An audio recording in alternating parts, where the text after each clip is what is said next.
The day I discovered my family's betrayal was the same day I learned that karma has perfect timing. I'm Jennifer Mitchell, and this is the story of how my grandmother's last wish exposed decades of family lies and gave me the chance to serve the coldest revenge with a smile. My grandmother, Eleanor Mitchell, wasn't just wealthy. She was a self-made real estate mogul worth over $50 million. While the rest of my family saw her as a walking bank account, I saw her as my mentor, my friend, and the only person who truly understood me. Jenny, she used to tell me during our weekly tea sessions in her garden, money doesn't build character, it reveals it. Those words would prove prophetic in ways I never imagined. Growing up, I was the family outcast. My cousins drove luxury cars and attended private schools, while I worked part-time jobs and went to public school. My mother had married beneath our status, according to my Aunt Victoria, and after my father's death when I was 12, we were essentially cut off from the family wealth. But Grandma Eleanor was different. She saw something in me that the others missed. While my cousins bragged about their trust funds, I spent weekends helping her review property contracts and learning the real estate business. "They want my money," she'd say, watching my relatives at family gatherings. "You want my knowledge." That's the difference. When Grandma passed away 6 months ago, the family dynamics shifted dramatically. Aunt Victoria, who'd appointed herself as the family matriarch, announced that Grandma had left everything to be divided among her 3 children, my mother not included. Eleanor knew where her legacy would be best preserved. Victoria declared at the reading of what they claimed was the will. My mother, beaten down by years of family manipulation, didn't even question it. I did. Something felt wrong. The will they presented was dated just 2 months before Grandma's death, but I distinctly remembered her mentioning updates to her estate planning almost a year ago. When I raised this point, my cousins laughed. "Oh, look at Jenny playing detective," my cousin Blake sneered. "Stick to your little retail job, sweetie. Leave the big decisions to those of us who actually matter." For 6 months, I watched them squander Grandma's fortune. They sold her beloved properties to developers, liquidated her art collection, and even planned to demolish her historic mansion to build luxury condos. Each decision felt like a personal attack on her memory. The final straw came at their celebration dinner last week. They gathered at Grandma's mansion, soon to be demolished, to divide up the last of her personal belongings. I attended only because my mother begged me to keep the peace. "Remember that tacky brooch Jenny gave Eleanor last Christmas?" Aunt Victoria laughed, holding up the vintage emerald brooch I'd spent 6 months' savings on. "She probably bought it at that thrift store she works at." What they didn't know was that brooch had been a clue, the first of many Grandma had left for me. You see, while they were busy planning how to spend her money, I was remembering our conversations, especially the ones about her safety deposit box at First National Bank. "The emerald holds more than just memories, Jenny," she told me cryptically during our last tea session. At the time, I thought she was being sentimental. Now, watching my family mock the brooch, her words took on a new meaning. The next morning, I visited First National Bank. The bank manager's face changed when I mentioned Grandma's name and showed him the brooch, which, it turned out, was the key to accessing her private vault. Inside, I found a letter dated 1 week before her death, and a sealed envelope addressed to the family lawyer, Mr. Harrison. The letter to me was short but clear. "My dearest Jenny, if you're reading this, they've done exactly what I feared they would. It's time for the truth. Take the envelope to Harrison immediately. And remember, timing is everything. Love, Grandma." I didn't know it then, but that envelope would shatter my family's world. Mr. Harrison's reaction when I handed it to him confirmed everything I'd suspected. "Oh dear," he whispered, reading its contents. "This changes everything. I'm calling an emergency family meeting for Monday morning. Tell no one about this until then." As I left his office, my phone buzzed with messages from Blake. "Hey cuz, we're finalizing the demolition contracts tomorrow. Want to watch your precious grandma's house come down?" I smiled, knowing Monday morning would bring a very different kind of demolition, the destruction of their carefully constructed lies. Monday morning arrived with the kind of dramatic flair Grandma Eleanor would have appreciated. Thunder rumbled outside the lawyer's office as my family filed in, their expressions ranging from annoyed to openly hostile. "This better be important, Harrison," Aunt Victoria snapped, adjusting her Hermes scarf. "We have contractors waiting to start demolition."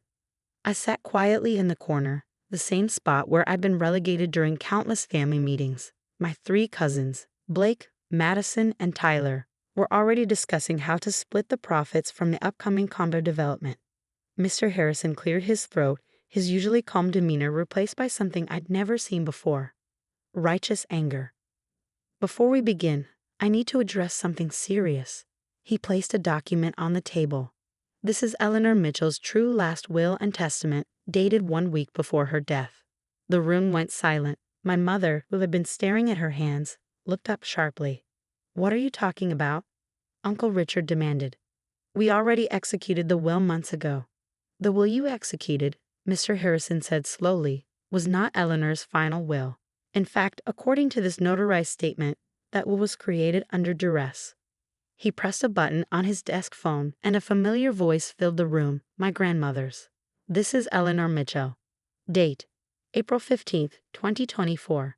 I'm recording this statement because I fear my family will attempt to suppress my true wishes after my death. Victoria and Richard have been pressuring me to change my will, threatening to put me in a nursing home if I don't comply. They've already attempted to have me declared mentally incompetent." The recording continued for 10 minutes. With each revelation, my family's faces grew paler.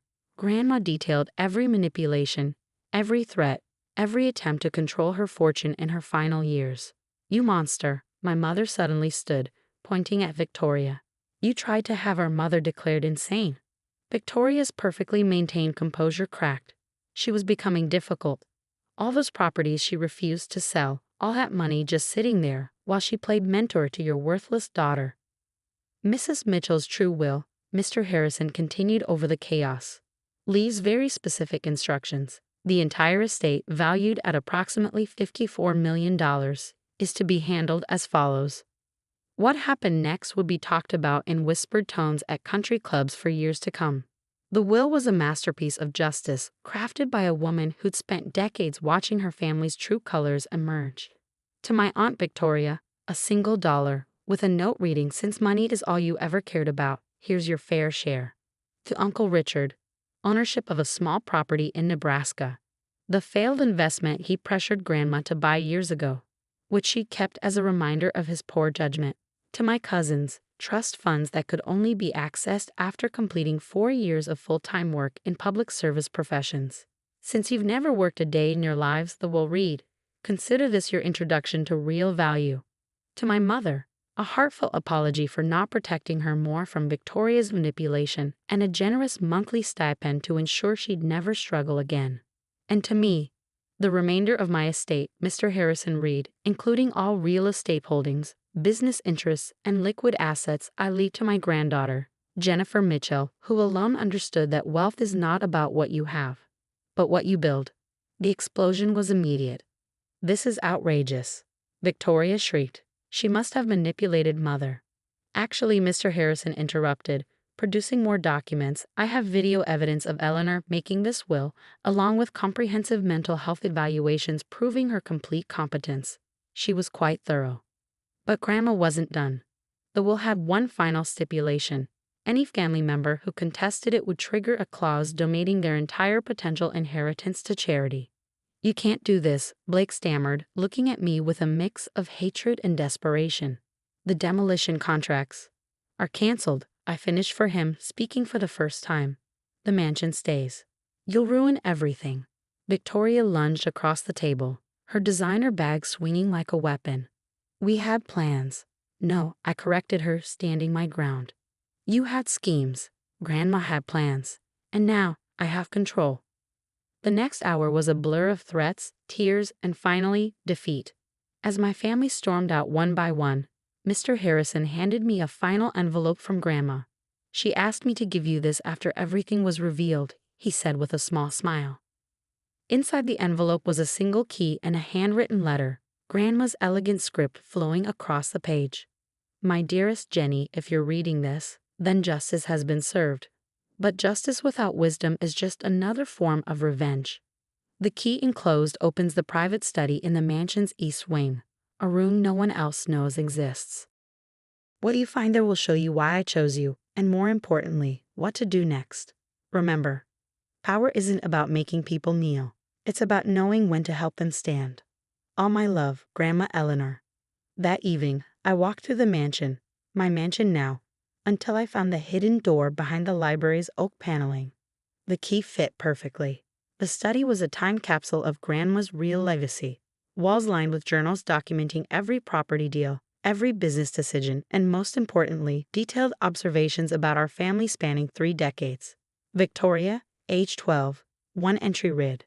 Shows concerning obsession with status. Must watch carefully. Another.